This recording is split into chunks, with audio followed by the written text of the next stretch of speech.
ہمارے بھائی ابھی چترال سے تشریف لائے تھے، انہوں نے فرمایا کہ جی ہم نے اتنی ترقی سائنس اور ٹیکنالوجی میں کی ہوئی تھی کہ اگر کسی کو عربی نہیں آتی تھی دنیا میں تو وہ نہ فزکس سمجھ سکتا تھا، نہ کیمسٹری سمجھ سکتا تھا، نہ ریاضی سمجھ سکتا تھا، کوئی چیز نہیں سمجھ سکتا تھا۔ یہ بالکل حقیقت ہے، اور کئی صدیوں تک اس دنیا میں یہ ترقی کا بول بالا تھا مسلمان اقوام کا۔ قبلہ مسئلہ یہ ہے کہ کبھی کبھی کوئی چھوٹا سا ہارون سائیں چھوٹا سا فیصلہ اگر غلط ہو جائے تو اس کے نتائج صدیوں تک بھگتنے پڑتے ہیں۔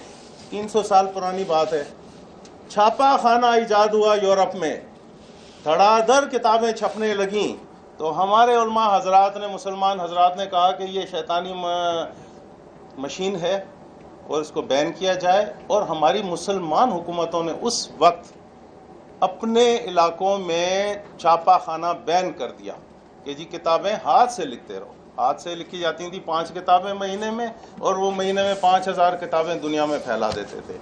یہیں سے ہمارا زوال شروع ہوا، ایک غلطی کی وجہ سے۔ یہ کہاں لکھا ہے کہ سائنس اور ٹیکنالوجی اور اسلام آپس میں متصادم ہیں؟ کہیں نہیں ہے۔ اگر یہ آپس میں متصادم تھے تو یہ سائنس اور ٹیکنالوجی کی مسلمانوں نے ترقی پھر کیوں کی؟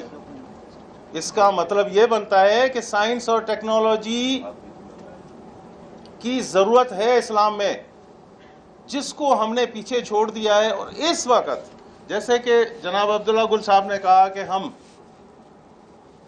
چاند پہ پہنچانے کے لیے خلائی سیارہ بھیجا ہے ہم نے، لیکن بھائی وہ ہم نے نہیں بھیجا، وہ چائنا کے بنے ہوئے راکٹ پہ جا رہا ہے، ہمارے بنے ہوئے راکٹ پہ نہیں جا رہا۔ ہمارا بنا ہوا راکٹ رہبر اول تھا، 1962 میں کیا تھا اوپر، لیکن اس کے بعد ہم پھر سو گئے۔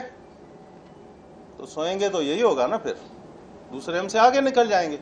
تو اس وقت دنیا ہم سے بھائی آگے نکل گئی ہے، اور آپ کہیں بھی دیکھیں مذہب اور سائنس اور ٹیکنالوجی آپس میں متصادم نہیں ہے، اور اس کو متصادم جب تک ہم سمجھیں گے تب تک ہم ترقی نہیں کر سکیں گے۔ سیدھی سیدھی بات ہے، مذہب ہمارا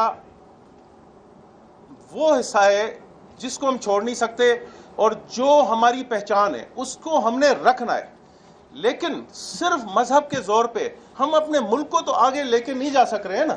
اس کے لیے تو ہمیں سائنس اینڈ ٹیکنالوجی کی ضرورت ہے، اس میں ہمیں آگے بڑھنا پڑے گا مذہب کے ساتھ ساتھ۔ اس کو ہم نہ مذہب کو چھوڑیں گے نہ سائنس اور ٹیکنالوجی کو چھوڑیں گے۔ میری صرف یہی گزارش ہے کہ ہم اپنے ذہن میں سے یہ خوف نکال دیں کہ ہم کوئی ماڈرنزم میں جا رہے ہیں تو ہم اپنے مذہب سے دور جا رہے ہیں۔ مذہب سے کوئی دور نہیں جا سکتا، کیوں جائے گا بھائی؟